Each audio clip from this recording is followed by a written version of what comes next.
ready to fire my warning shots. In my life, even the basic stuff never goes like it's supposed to. Normally, when a wife is going to leave home, she'll make a scene or at least sit everyone down for a serious conversation. But Laura just disappeared. The children in the stories always stand on the side of the mother, but all three of our sons supported me. The in-laws always blame the husband for making their daughter unhappy. But now Sally, Laura's mother, well, we sort of have a pact. The fellow Laura ran off with is young enough to be her son. I hear he's 30 years old. Of all the possible information a man can know about his wife's lover, I get hit with that. Fortunately, Laura's mother doesn't like the way it sounds either. Sally figures this guy just thought he'd have some fun with a mature woman, but he'll be back chasing college girls before the year is out. So we have an agreement. Sally's going to track down Laura and try to reason with her, and we'll arrange a meeting. Meanwhile, I'm supposed to not do anything stupid, which of course means anything at all. It's a crazy situation. I'm the police chief, and the person I'm trusting to find my wife is an old woman armed with a phone book. But I can't afford to lose Sally as an ally. So for the moment, I had to swallow my pride.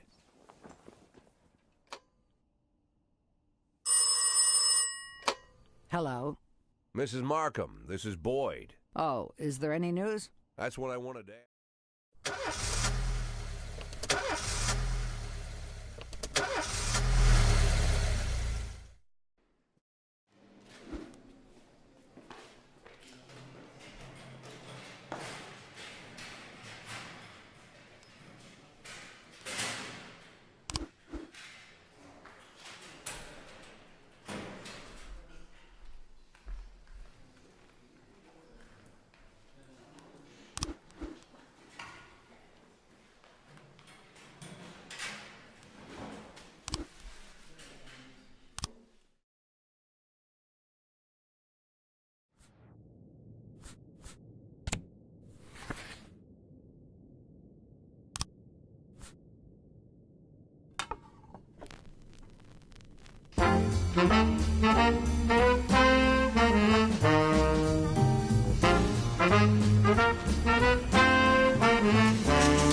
Why would a man need a barn?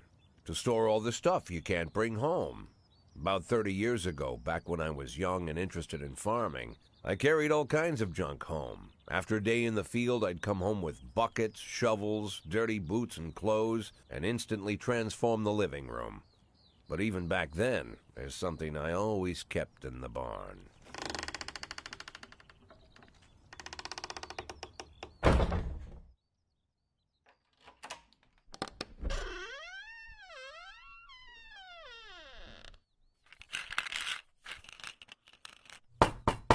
I stopped keeping my pills inside the house because every time I was about to take a triple, someone would knock on my bedroom door. Now they're knocking on my barn door. Well, fine. It's not every day that someone comes to visit your barn. In all the years we worked together, Kendrick never came to visit the house. We drank at bars, went fishing, went to the mountains, even chased off some poachers one time. But he never came for dinner with the family. We never watched football over here. And now he's brought his friends to visit my barn. I always try to look unsurprised, like it's an everyday thing to get visitors at the old barn, especially guests with their own personal bodyguards. But Kendrick is sharp enough to see he's caught me with my pants on backwards. Sorry for the surprise, Jack. We saw you from the car. Figured we'd find you in here. I'm going in for a minute, fellas. These guys will wait outside.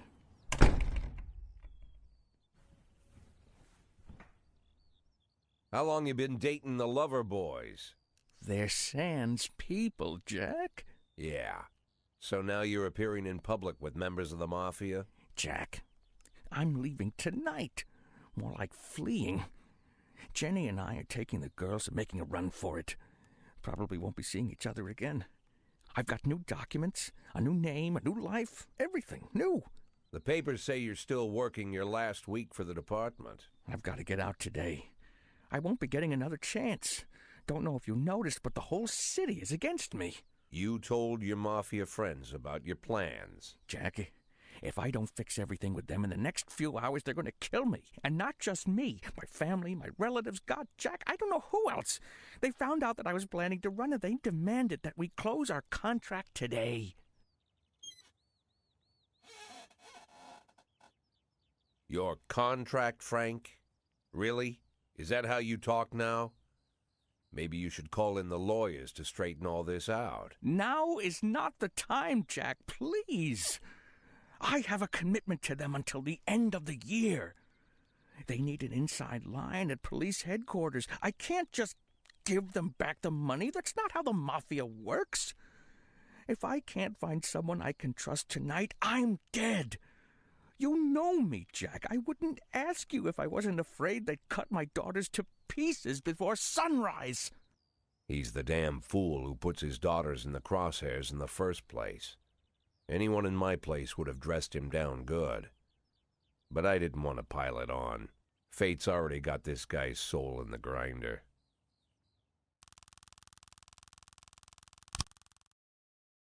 Give him my phone number and tell him it's done.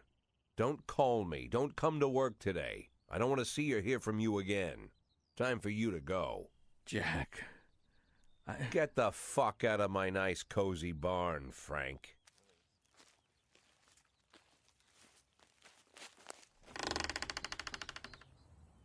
At the time, I was trying not to think about what just happened. It was almost too much to take in. I'm probably the most popular police chief in the history of the city, and I have to admit, I've thought about that more than once, sometimes with a little pride even. In one of the features they wrote about me in the papers, they said it pretty plain. He catches the criminals. Believe me, high praise like that is unheard of in Freeburg, especially for a cop. And here I am, the person who catches criminals, and I've agreed to help the mafia, or I'll come home to a bag stuffed with my kids' body parts. Right before the last hammer falls. Hey, remember that cop who caught criminals? It turns out he was a mafia bitch. And all for the sake of a greedy, corrupt cop who should have fled the country years ago. That sound right to you?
Me here.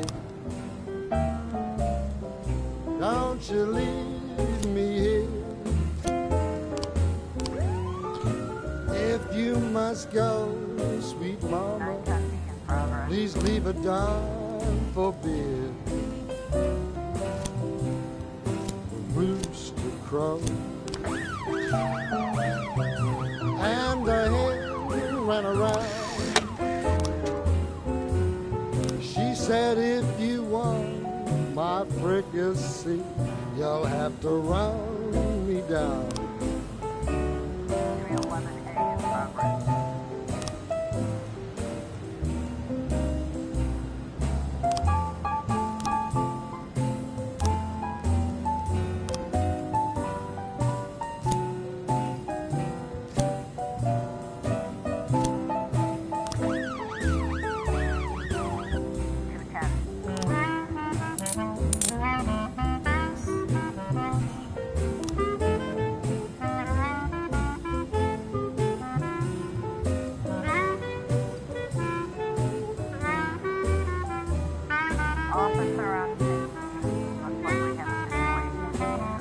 I'm Alabama bound.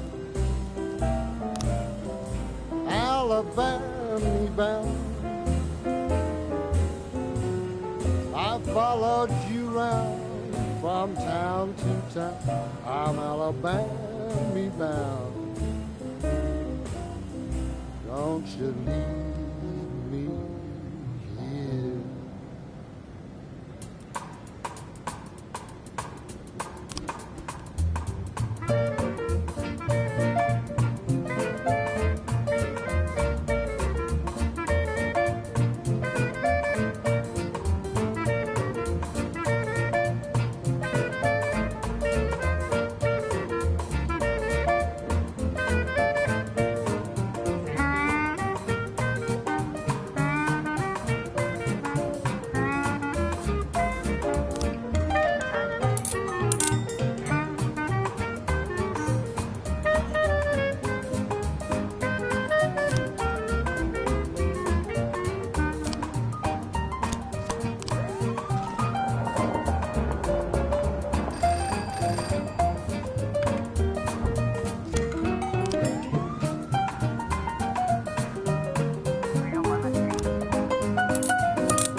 Mr. Boyd, there was a man here earlier.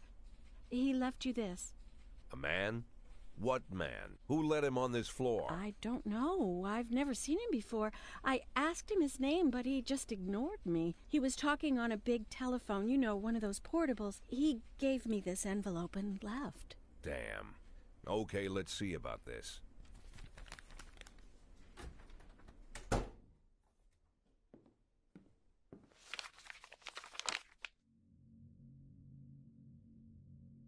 Of course, they could have shot them the second they took the photo, but I knew Kendrick and his family were all right.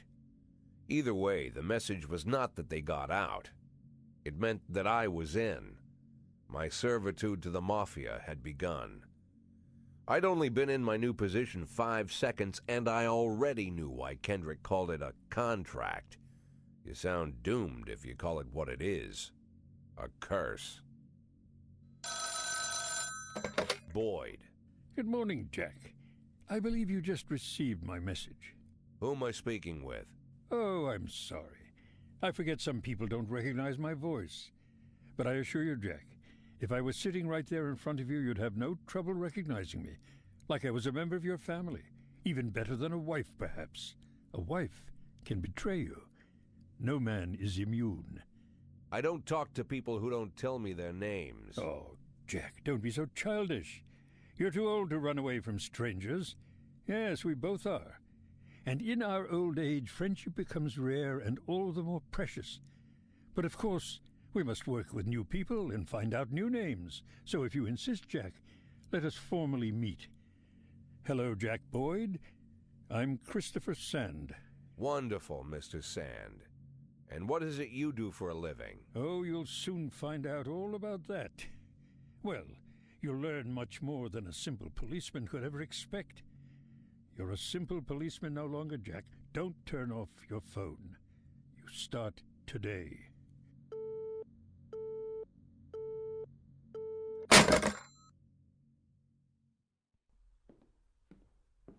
Eight in 10.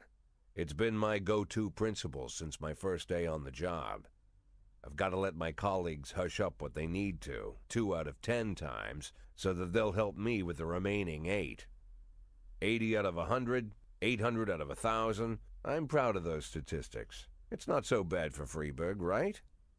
But now I just officially became a mafia whore. I'm supposed to be fearing for my life, for the lives of my wife and children. But the only thing I can think, what's going to happen to 8 and 10?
A in progress.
Looks like we have a situation here.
Officer, looks like we have a situation here.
The people of Freeburg have built up a tolerance for the petty horrors of modern life.